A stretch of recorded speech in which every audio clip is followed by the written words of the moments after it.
હક્કી આવાજ ન્યૂઝમાં આપનું સ્વાગત છે। હું છું અજીઝ ઝુપેલવાલા। સમાચારમાં વાત કરીએ તો ડભોઈ તાલુકાના પુડા ગામની સીમમાં કપાસના ખેતરમાંથી મળી આવ્યો મૃતદેહ। પુડા ગામના હસમુખભાઈ ભવનભાઈ ચૌહાણ ઉંમર વર્ષ 45 ખેતરમાંથી મૃત હાલતમાં મળી આવ્યા। માતાના ભાગે ગંભીર ઈજા થયેલી હોય હત્યાના આશંકા ઘરેથી કહ્યું કે હરસિદ્ધિ માતાના માંડવમાં જાઉં છું નું પત્નીને જણાવી ઘરેથી નીકળ્યા હતા। ઘટનાની જાણ થતાં પોલીસે પહોંચી મૃતદેહનો કબજો મેળવી હત્યા પાછળ કારણ શું, પ્રેમ પ્રકરણ, પૈસાની લેવડ દેવડ કે મિલકત ઝઘડા વગેરે આગળની તપાસનો વિષય બન્યો છે। રિવોર્ડ રફીક મંસૂરી।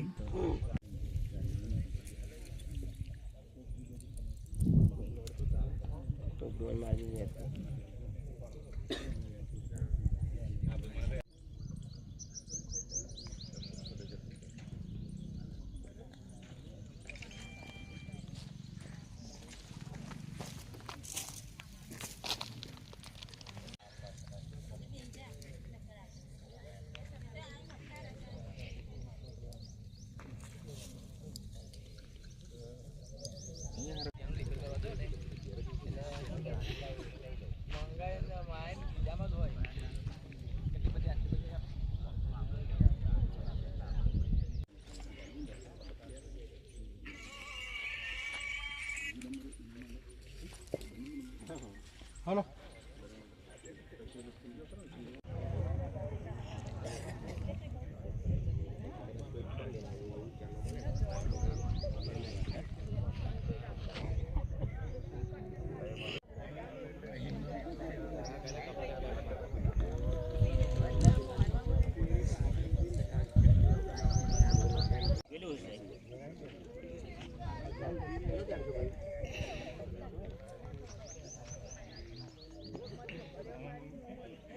શું થયું છે?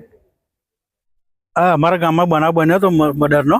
તે મને જાણ થઈ એટલે હું પોલીસને જાણ કરી, એટલે પોલીસ તાત્કાલિક આવી જશે। પોલીસની તપાસ ચાલુ છે અને જે કોઈ વ્યક્તિ એમાં સામેલ હશે તેને કડકમાં કડક સજા થવી જોઈએ, એ અમારી માગણી છે। કઈ ના છે આ ભાઈને? કઈ જગ્યા પર થયું? આ કપાસના ખેતરમાં થયું છે, રાત્રે 8:30-9 ગાળામાં। અને મારું નામ મહેન્દ્રભાઈ મોહનભાઈ બારિયા, હું આ ગામનો સરપંચ છું। અને મને જાણ કરી એટલે હું તાત્કાલિક સ્થળ ઉપર આવી ગયો। સ્થળ ઉપર આવ્યા પછી મેં ભીલાપુર આઉટ પોલીસમાં જાણ કરી દીધી, એટલે તાત્કાલિક પોલીસને આવી ગયા છે।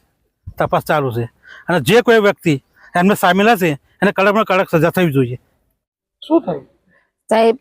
ઘરેથી માતાના મોડવામાં જમવા ગયા હતા, તો અહીંથી અમને છોકરીઓને મૂકી ગયા અને પછી કે મેં કે પાછો જઉં છું માતાના મોડવામાં કે પછી સાહેબ કે ફોન ના કરતા કે, તો અમે છોકરીઓ મારી નાની નાની તે ફોન કરે કે પપ્પા આવતા નહીં, તો મોબાઈલ સ્વિચ ઓફ કરી દીધો। પછી એ કે હું આવું છું કે મને કે તમે ફોન ના કરતા કે પછી તમને કેવી રીતે ખબર પડી? હે એ તો અમને સવારમાં ખબર પડી કે મમ્મી કે મારી નાની નાની છોકરીઓ છે ને તે કે ભાઈનો ફોન આવ્યો તો કાકાનો કે, તો કે મમ્મી કે એ તરત જ ફોન આવ્યો ને એટલે તરત જ ઘરમાંથી નીકળી ગયા કે। તો અમને એવું કીધું કે અમને ફોન કરતા ને અમારે મેં ત્યાં આવીએ છીએ કે હું આવું છું કે મારી મેં તે કે, તો અમે ફોન ઉપાડ્યો ને પછી મોબાઈલ સ્વિચ ઓફ કરી દીધો। તમને શું થયું છે? એમને શું થયું છે? માર નાખ્યા છે સાહેબ। તમને કઈ રીતે જાણ થઈ? અમે સવારમાં આવીને જ ખબર પડી હમણાં। હું કીધું ખેતર ભણી જોવા જાઉં એવું કીધું ને, તો પછી અમે આવી જોયું તો અહીં આગળ પડેલી હતી। કઈ વાગેલું છે? માથામાં વાગેલું છે સાહેબ।